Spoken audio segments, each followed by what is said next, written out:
Sa pagpapatuloy ng kwento, biglang naglabas ng baril si Hachang at sinabing kahit may superpowers ka, mamamatay ka kung tatamaan ka ng bala, kaya dali-dali mong iabot sakin ang pala.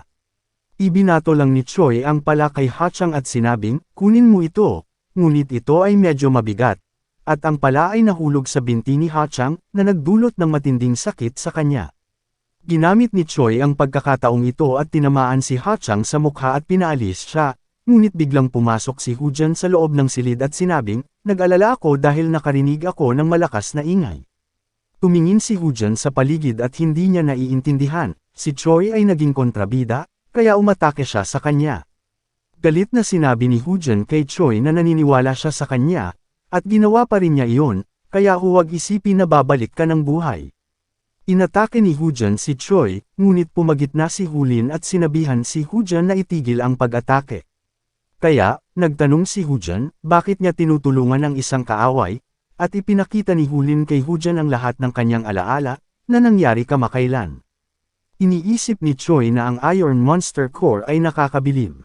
Hindi lamang nito nababasa ang mga kaisipan, ngunit maaari rin itong mag-transmit. Ngayon si Hujan ay humihingi ng tawad kay Choi, ngunit nakita natin na sa labas ng pavilion, ang Hot Lady kanina ay nagre-rebelde kasama ang Black Wolf Squad. Tinanong ni Choi si Hujan kung ano ang nangyayari dito, at sinabi ni Hujan na mga bodyguard namin sila, pero ang kanilang stepmother ay pinalaki silang iminulat sa paghihimagsik. Hiniling sa kanya ng Madrasta na iabot ang pala. Nagalit si Choi at sinabing, sa tingin mo ba pagmamayari mo ang pala ko? Sinabihan ni Hujan si Choi na tumakas, at susubukan niyang pigilan ang mga gwardya. Sinabi ni Choi kay Hujan na protektahan lamang ang kanyang sarili at ang kanyang kapatid na babae, at ibinato ni Choi ang kanyang pala sa mga bodyguard. Nagulat si Hujan nang makita ang sobrang lakas, at sinabi ni Choi kung magpapas siya akong patayin ka. Well, alam mo na ang iba pang dialogue, di ba? Tumalon si Choi sa lupa at itinumba ang lahat ng bodyguard. Sa kabilang panig, nakita natin na sina Hujan at Hulin ay nasa loob ng silid ng boss, at nakita nila na ang core sa kamay ni Huchang ay nagniningning. Inaabsorb ng core ang katawan at ginamit ang katawan ni Hachang para ma-revive ang sarili nito. Ito ay isang 3-star monster na pinangalan ng Super Spider. Sinubukan ni Hujan na labanan ang halimaw, iniisip na hindi ito magiging kasing lakas niya, ngunit siya ay tinalo ng halimaw. Nang makita ni Hujan na sasalakayin ng halimaw si Hulin, bigla siyang nakaramdam ng dagdag na kapangyarihan mula sa core, at inatake niya ang halimaw at binigyan ng fatal attack. Ang Super Spider ay may katalinuhan, at tinitiis nito ang sakit, kaya ito ay tumalon patungo sa Madrasta para makakuha ito ng bagong host. Tumalon ang halimaw patungo sa Madrasta at si Choi, na nakatingin sa halimaw at nagtataka kung saan lumabas ang gagambang ito. At nagsimulang paluputan ng laway ang Madrasta. Tumakas ang halimaw pagkatapos mahuli ang Madrasta, at sinundan ng lahat ng bodyguard ang halimaw. Nagulat si Choi sa kanilang kalokohan habang tumatakbo sila patungo sa isang halimaw na hindi alam. Nakita natin na ang gagamba ay naglagay ng mga bitag sa isang yungib, at nahuli nito ang bodyguard gamit ang laway nito. Nagulat ang mga bodyguard nang makitang may sapat na katalinuhan ang halimaw na ito para gumamit ng mga bitag. Nakikita natin na ang gagamba ay ganap na na-infuse sa Madrasta, at maniwala kayo sa akin guys, ito ang pinaka-worst na pagbabagong nakita ko. Nasaan ang mommy milkers ng stepmother? Pinatay ngayon ng mommy monster ang mga bodyguard, ngunit dumating si Choi at iniligtas sila. Tumingin si Choi sa halimaw at sinabi sa kanyang manunood na medyo iba ito sa Super Spider, at may extrang martial artist na na-infuse sa halimaw na ito. Biglang may tumawag kay Choi, at nakita natin ang lalaki mula sa helicopter na nagsasabi sa camera guy na ihinto ang streaming kung gusto niyang panatilihing ligtas ang kanyang buhay. Galit na sabi ni Choi, "Get lost. Masyado akong abala ngayon," at pinatay na ang tawag. Umiyak ang Crocal, at naisip ni Choi na hindi man lang umimik ang ibon sa laban kontra sa Mastery, kaya mas nasa panganib siya ngayon. Tumingin si Choi sa helicopter at napagtanto na ito ang Red Dragon Attack Force, na nasa ika-4th rank sa mundo. Nagpasya si Choi na hindi makipaglaban sa halimaw dahil hindi niya ito gawain. Inatake ng Dragon Attack Team ang halimaw mula sa itaas, at iniisip na hindi magagawa ng gagamba ang pag-atake mula sa likod, pero nasupresa sila. Ang Mummy Monster ay gumamit ng shockwave, na ginamit din ng Bull Monster. Pagkatapos umatake gamit ang shockwave, ginagamit ng Spider ang kanyang laway para matrap ang mga helicopter. Nakita natin na umiiyak si Crucial na may magandang senyales, at tinanong ni Choi kung paano ang sitwasyong ito ay maging tanda ng magandang kapalaran. Iniisip ni Choi na ginamit ng halimaw ang kakayahan ng Bull Monster dahil maaaring ang host na babae ay may superpower ng halimaw ng toro.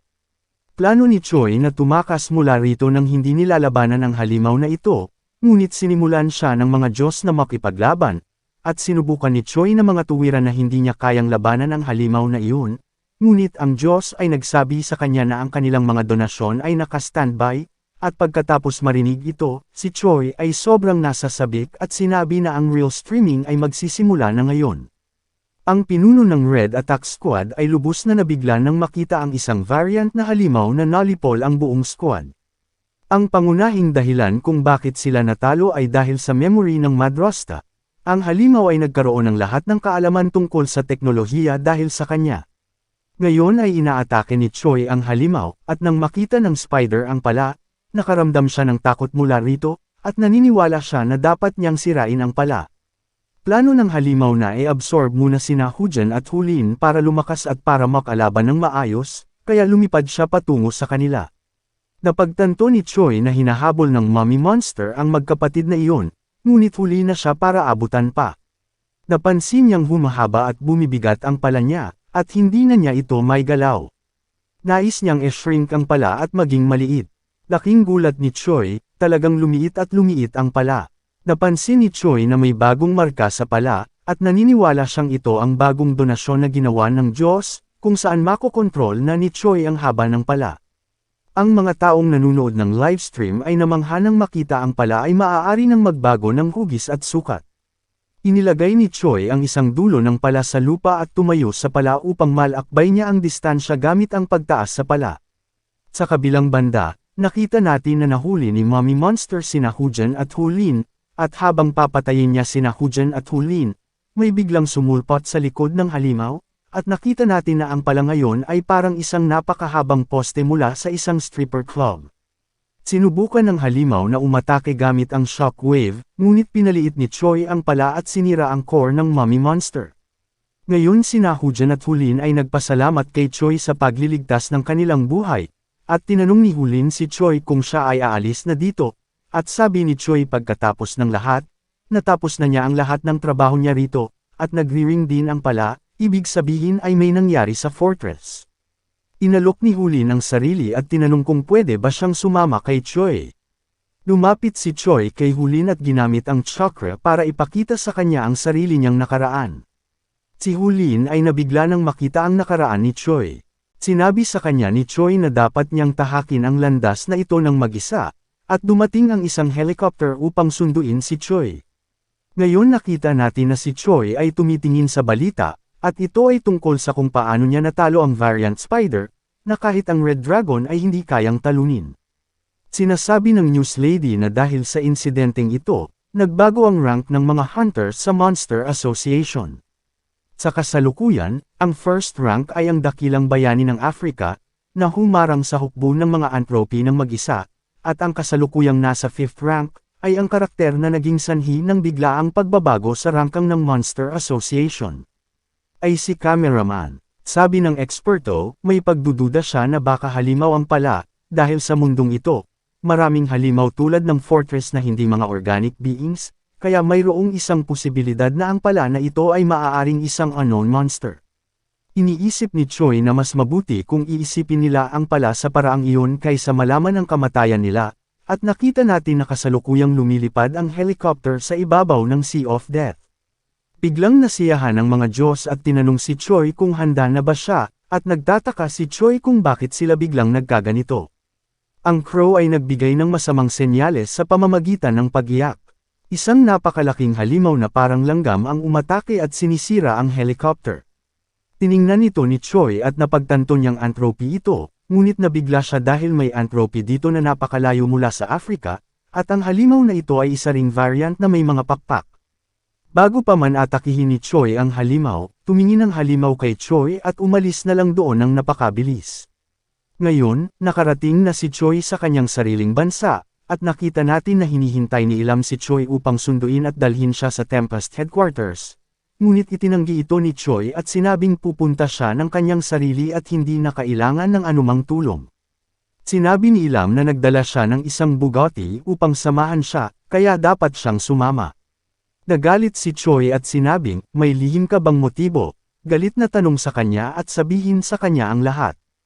Sinabi ni Ilam na wala siyang alam tungkol sa plano, inutusan lang siya ng kapitan ng second team, si Ilak, para e-escort ka. Biglang tumunog ang pala, kaya iniwan ni Choi si Ilam at direktang tumalon sa bubong. Sa kombinasyon ng mga bagong kakayahan ng pala at chakra, lumikha si Choi ng kakaibang paraan ng paggalaw para sa kanyang sarili. Ginagamit niya ang chakra upang baguhin ang kanyang direksyon, nullify air resistance, at literal na maging parang bala ng tao. Nasa sabik din ang mga Diyos na makita ang bagong pamamaraang ito at na-e-enjoy dito. Dumating si Choi sa harap ng fortress, at lumabas ang isang lalaki mula sa fortress na sinipsip ng slime ang kanyang puwersa, at humingi ng tulong ang lalaki at bumagsak. Nang tanungin ni Choi ang slime kung ano ang ginawa niya sa miyembro ng Tempest Squad, ang slime ay may masungit na mukha at mukhang proud na proud sa kanyang tagumpay. Pumasok si Choi sa loob at inimbestigahan ang iba pang miyembro ng squad, natuklasan na ang attack squad ay dumating dito para lang mahanap ang rare monster core, na nasa ilalim ng lupa, at sila ay nahuli at muntik ng mapatay ng mga kaibigang slime ni Choi. Napagtanto ni Choi na malamang na gusto ni Ilak ang kanyang tulong sa kasong ito, kaya naman ipinadala niya ang kanyang tao upang kunin siya at humingi ng tulong. Iniisip ni Choi na ang mind-reading ability ng Iron Core ay talagang nakakabilib, kaya pinaalis na niya ang mga miyembro ng squad. Ngayon ay iniisip ni Choi kung ano ang dapat niyang gawin tungkol sa mga slime. Magiging delikado ito kung aksidenteng sila'y magutom. Lumapit ang isang slime at dumikit sa binti ni Choi, at napagtanto ni Choi na kinakain ng slime ang kanyang chakra. Ang slime ay lumaki pagkatapos maabsorb ang ilang chakra. Ngayon ay na-check ni Choi ang petsa at sinabing ngayon ang araw ng home visit kay Miss Thumbelina. Dahan-dahan ba tayong tumungo upang gabayan ang kabilang panig? At nakita natin na sinusuri ng ilang mga siyentipiko ang helicopter kung saan sila'y nakabalik, at nalaman nila na ang halimaw na sumalakay sa kanila ay malinaw na isang entropy. At dito muna matatapos ang ating recap. Huwag kalimutan ang mag-subscribe para mas updated sa ating bagong e-upload na video. Maraming salamat!